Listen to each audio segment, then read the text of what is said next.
Naru, seorang pemburu suku Comanche, mencium keberadaan makhluk asing yang belum pernah ditemuinya.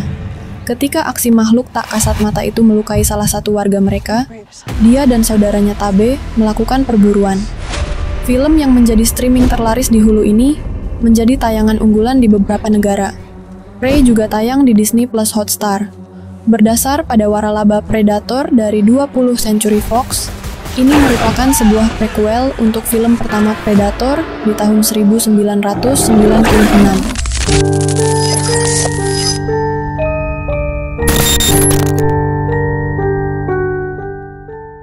Prey disutradarai oleh Dan Trachtenberg dan ditulis oleh Patrick Eison, dibintangi oleh Amber Midthunder, Dakota Beavers, Michelle Thrush, Stormy Kipp, Julian Black Antelope, dan Dan DeLiegro. Menuangkan cerita berkisar pada Naru, seorang prajurit Comanche yang terampil, melindungi sukunya dari alien yang sangat canggih yang memburu manusia untuk bersenang-senang, bertarung melawan hutan belantara dan pedagang bulu, untuk menjaga rakyatnya tetap aman. Pengembangan film dimulai pada saat produksi The Predator tahun 2018, ketika produser John Davis didekati oleh Trachtenberg dan Eison, dengan konsep yang mereka kembangkan sejak 2016. Pada akhir 2020, judul film diturunkan menjadi film kelima dalam waralaba tersebut. Pembuatan film berlangsung di sekitar Calgary selama musim panas 2021 dengan skenario versi bahasa Inggris. Prey ditayangkan perdana di San Diego Comic-Con pada Juli 2022. Film ini mendapat ulasan positif dari para kritikus, dengan pujian atas aksinya. Banyak kritikus menyebutnya waralaba Predator terbaik sejak film pertama. Film ini secara teknis merupakan prequel, tetapi berdiri sendiri. Ini adalah contoh bagaimana membuat prequel dengan benar.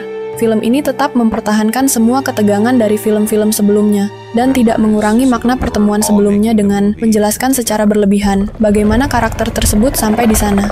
Latar film ini ratusan tahun sebelum film pertama. Namun, film ini tidak memiliki hubungan sama sekali dengan apa yang terjadi di film sebelumnya. Keputusan pembuat film ini untuk mengajak penonton berkenalan dengan suku Comanche membuat tema film ini menjadi bulat. Suku yang masih berpindah-pindah dan berburu untuk hidup ini akhirnya harus melawan kalau mereka tidak mau jadi mangsa. Dan ini adalah hal yang gagal ditangkap oleh sequel-sequel serial Predator selama ini. Tapi kejeniusan Prey tidak terbatas pada konsepnya.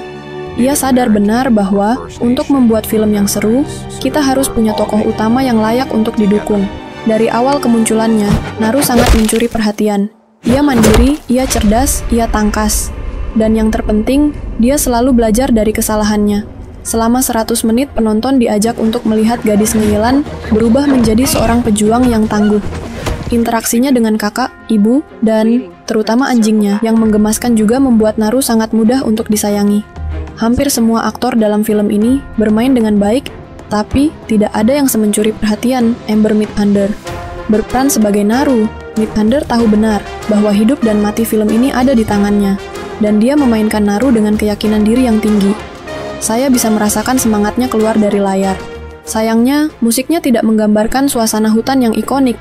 Sayang sekali, karena suara itu benar-benar membuat Predator terasa unik. Saya juga mengira suara latar itu akan cocok dengan nuansa tribal yang ditangkap film ini. Namun, tema Predator klasik masih ada di sini. Kali ini dimainkan oleh selo yang terdengar visceral. Itu membuat temanya terdengar unik dan berbahaya, namun tetap dapat dikenali. Penghargaan besar untuk komposer Sarah Schachner karena menemukan titik manis yang hebat antara terdengar baru, namun jelas Predator. Great Plains Utara, tahun 1719. Naru, seorang wanita dari suku Comanche, memburu seekor rusa bersama anjing setianya. Dalam perburuan yang berakhir dengan kegagalan itu, sekilas dia melihat api merah di langit yang dianggapnya sebagai Thunderbird, pertanda bahwa dia sudah siap diuji sebagai pemburu. Dia mengajukan ujian ini kepada kakaknya, Tabe. Tiba-tiba terdengar kabar di desa bahwa salah satu warga mereka diserang oleh singa gunung. Tabe dan pasukannya siap berangkat. Naru mengajukan diri hendak ikut. Meski diremehkan oleh kaum pria dalam pasukan Tabe, Naru diizinkan ikut karena kemampuannya melacak jejak dan melakukan pengobatan. Mereka menemukan jejak berukuran besar, yang dianggap sebagai jejak beruang. Setelah malam tiba, mereka berhasil menemukan warga tersebut dalam keadaan terluka berat. Naru langsung memberikan pengobatan dengan daun-daun herbal, dan kaum pria membuat tandu untuk membawa orang itu pulang. Tabe memilih untuk terus memburu singa gunung itu dan Naru diminta untuk pulang ke desa. Tapi setelah melihat ular mati yang dikuliti, Naru dan Pake bergabung dengan Tabe. Mereka kemudian membuat jebakan agar singa gunung itu datang kepada mereka. Sementara Tabe memasang jebakan, Pake diserang singa gunung dan membuat Naru terdesak di ujung pohon. Sekilas dia melihat kilatan api dari kejauhan yang membuatnya lengah dan terjatuh. Tersadar sudah berada di desa, Naru hendak segera kembali menuntaskan tugasnya. Namun dihalangi oleh ibunya yang sedang merawat luka-lukanya. Tabe pulang dengan membawa kepala singa gunung dan dinobatkan sebagai war chief. Menyadari ancaman besar yang akan datang kepada sukunya, Naru memutuskan untuk melakukan perburuan dan berangkat bersama anjing peliharaannya, Sari. Dia menyaksikan puluhan bangkai bison yang dikuliti. Setelah mendoakan arwah para bison, Naru melanjutkan perjalanan dan nyaris tersedot oleh lumpur hidup.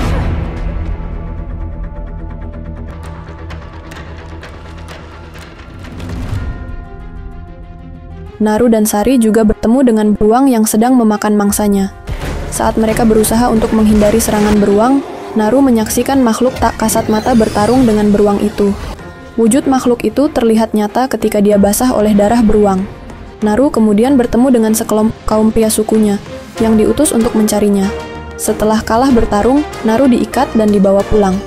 Dalam perjalanan, mereka diserang oleh makhluk tak kasat mata yang berjuluk Predator. Semua dibantai, dan hanya menyisakan Naru yang kakinya terkena perangkap. Predator menganggap Naru bukanlah makhluk pemangsa.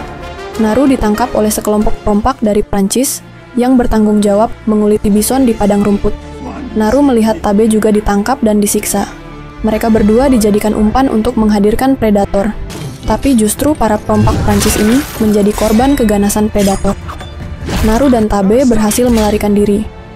Naru menjemput Sari dan mengobati salah satu perompak dengan imbalan, diajari cara menggunakan pistol. Predator datang dan perompak yang terluka itu pura-pura mati, membuat Predator tidak membunuhnya. Namun ketika dia bergerak, Predator langsung menyerangnya. Dari sini Naru paham bahwa sang Predator hanya menyerang makhluk yang dianggapnya ancaman. Tabe datang menjemput dengan kuda. Berdua mereka berusaha melawan Predator, tapi justru Tabe menjadi korban.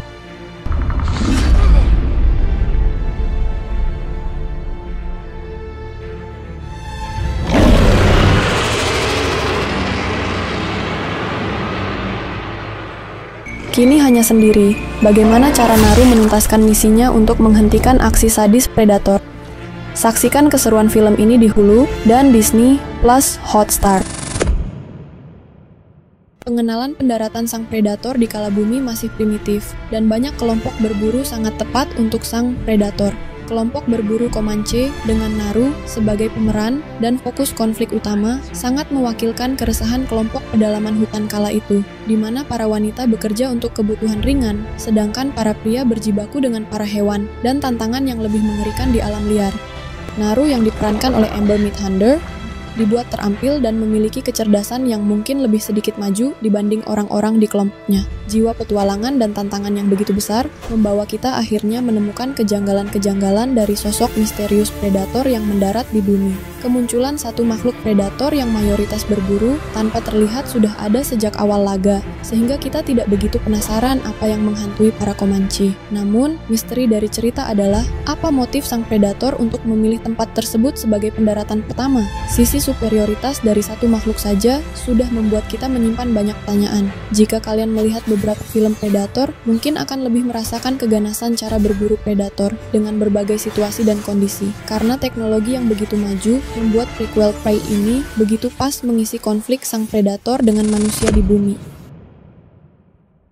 Franchise Predator dikenal berkat sosok alien pemburu yang memiliki perlengkapan senjata super canggih dan membunuh lawan di hadapannya dengan sadis. Jika sebelumnya manusia yang diburunya berasal dari kalangan militer, kepolisian, dan tentara bayaran, maka baru kali ini kita melihat Predator melawan suku Indian dengan persenjataan primitif. Premis ini sangat menjanjikan akan keseruan pertarungan final salah satu ksatria Indian yang akan melawan Predator. Ide ini lebih menantang daripada yang ditampilkan di film Cowboys dan Alien tahun 2011.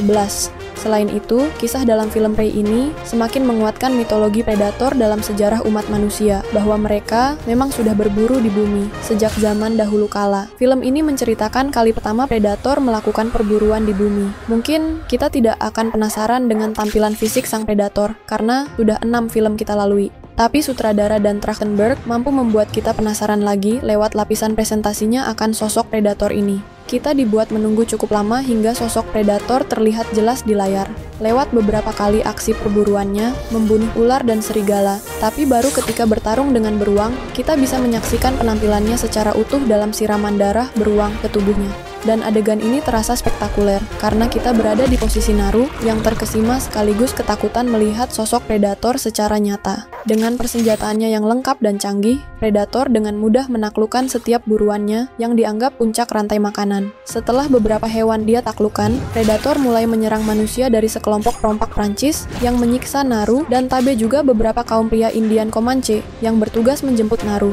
Dengan apik, Dan Trachtenberg menampilkan variasi kesadisan predator. Ada yang ditampakkan dengan jelas, ada juga yang tidak. Sebenarnya bagi kita yang mengharapkan totalitas film dengan rating R, sang sutradara harusnya tidak perlu ragu untuk menampilkan seluruh aksi sadis predator secara gamblang. Tapi mungkin Dan Trachtenberg tidak mau film ini terjatuh ke genre slasher yang terlalu berdarah-darah. Tingkat kesadisan yang dibikin proporsional nyatanya tidak mengurangi tensi adegan aksi secara keseluruhan. Kita masih bisa melihat kelincahan Naru dalam berkelahi dengan kelompok perompak Prancis di kemahannya. Koreografi yang ditampilkan sangat tertata rapi, seru dan cukup sadis, meski tidak inovatif. Namun, semua adegan aksi di film ini suah pasti mampu memacu adrenalin kita.